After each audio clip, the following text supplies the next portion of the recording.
Kiwi gang. Today we are reacting to Greg Doucette's 10 overrated foods to build more muscle.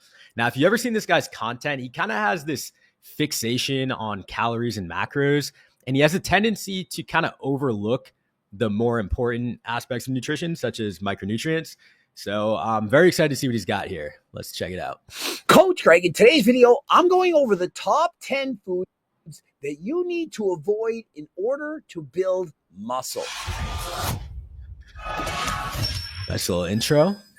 And so it's not that you can't build muscle eating these foods, it's that they're simply overrated. And by overrated, I mean that people have higher expectations than last time, thinking that these are just the foods that you have to have in your diet. That if you're not eating these, that, well, you're just missing out and you're not going to build nearly as much muscle. And remember, we're talking about muscle. We're not talking about getting fat on some kind of a bulk. We're talking about hard, lean muscle, which is what most of you are actually looking for. Number 10 is steak. And brother, I knew this was coming. I don't even know what to say. I don't know how he's going to justify this one, but let's just play the clip. Why steak? Everyone thinking, what are you talking about? Steak is amazing. Steak is going to help you build so much muscle. Well, it is. The harsh reality is this. The majority of steaks have more fat than they have protein. Steaks are very high in fat. Unless you're eating like Coach Greg, eating filet mignons all the time, you're going to... Okay, so this argument makes no sense, as he just contradicted himself.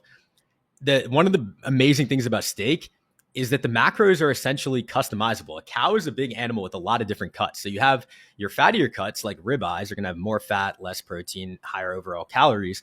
And then you're going to have leaner cuts like top round, sirloin, filet mignon that have more protein, less fat, lower overall calories. So this notion that steak is too high in fat simply does not make sense. Also, what he's failing to acknowledge here is that you need fat. And even whether you're trying to gain weight or lose weight, fat slows down your digestion of food and promotes satiety. It promotes feelings of fullness. So I really don't know where he's going with this. You're going to have a hard time not getting in a lot of calories when you're eating a lot of steak.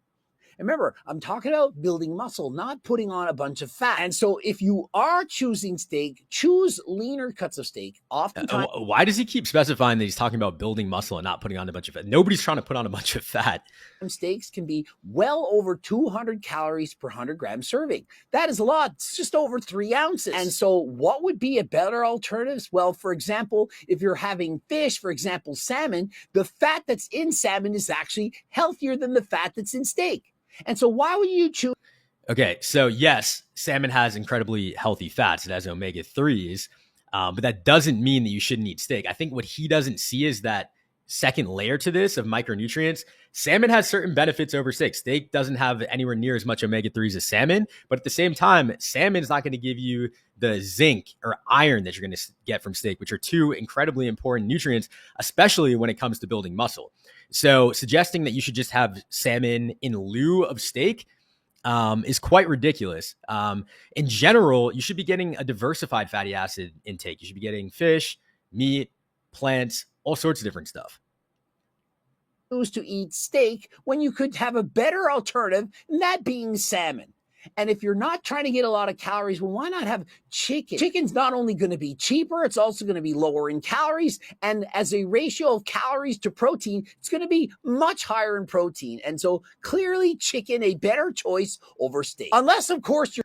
Once again, that argument doesn't make any sense because like a cow, a chicken is an animal with a lot of different cuts. You can get leaner cuts like he showed in the video, the chicken breast, which is going to have more protein, less fat, lower overall calories. And then you can have fattier cuts, like chicken thighs that have more fat, less protein, higher overall calories. And once again, he's completely ignoring the concept of micronutrients.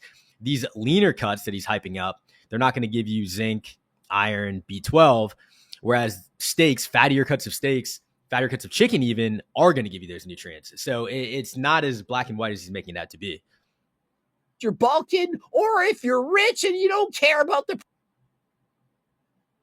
Spit it out, bro. Price of food. And who doesn't care about the price of food? Have you seen the price of food lately? It's ridiculous. Number 9, whole eggs. Come on.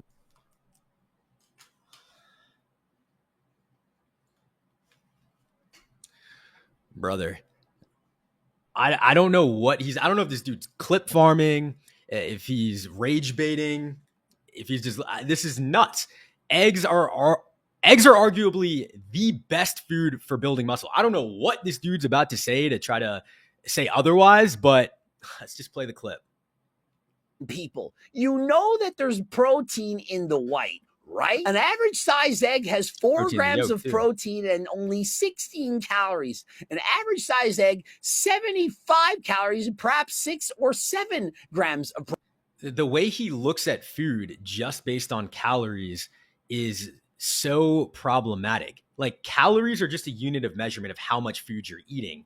It's what's in those calories that matters. So just something having more calories, those extra calories contain nutrients that are going to help you build muscle, that are going to help you lose weight. Protein. And so, yeah, there's more protein in the whole egg. But imagine instead of that one whole egg for 75 calories, 7 grams of protein, you had 4 egg whites for about 65 calories and 16 grams of protein. You've just consumed 10 calories left and over doubled your protein. Who do you think is building more muscle? The person who's eating the whole eggs is going to be building more muscle, hands down. Because what he's ignoring here is the muscle building nutrients that are in the whole eggs. The person who had 1 whole egg or the person had 4 egg whites. And so I'm not saying not to eat whole eggs, but they are clearly overrated. And so what? They're not overrated at all. And what this guy fails to understand is this.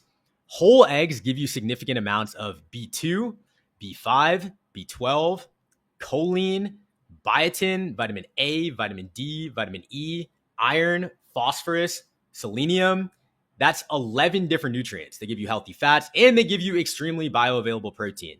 Egg whites, the only nutrients you get from egg whites are really B2 and selenium, and obviously the protein. It's night and day. Can you do, those of you who are Coach Greg haters saying, I need to eat my whole eggs. A whole egg is it's healthy. You got to do it. Why not have both? Why not, for example, have 2 whole eggs and 4 egg whites? Would that not be a better choice? You could not only get... Because why would you only have 2 whole eggs? If you truly understood the benefits of the nutrients that you're getting in the whole eggs, you'd want to have a lot more than 2 whole eggs. You want to have at least 4, probably 6. 14 grams of protein from the whole eggs, but you could also then get in 16 grams of protein for a total of 30 grams of protein from the egg whites. And what you did right there is save a significant amount of calories. You're saving over 100 calories from mostly fat from the whole egg. Now, I'm not saying not to consume any fats, but do you really think that whole eggs have the healthiest sorts of fats in this entire universe? One of. Have you ever heard of salmon, trout, fish? Oh my God, here he goes again. Fatty fish with omega-3 fatty acids. These are even healthier sources than that of the fats in eggs. So there's no...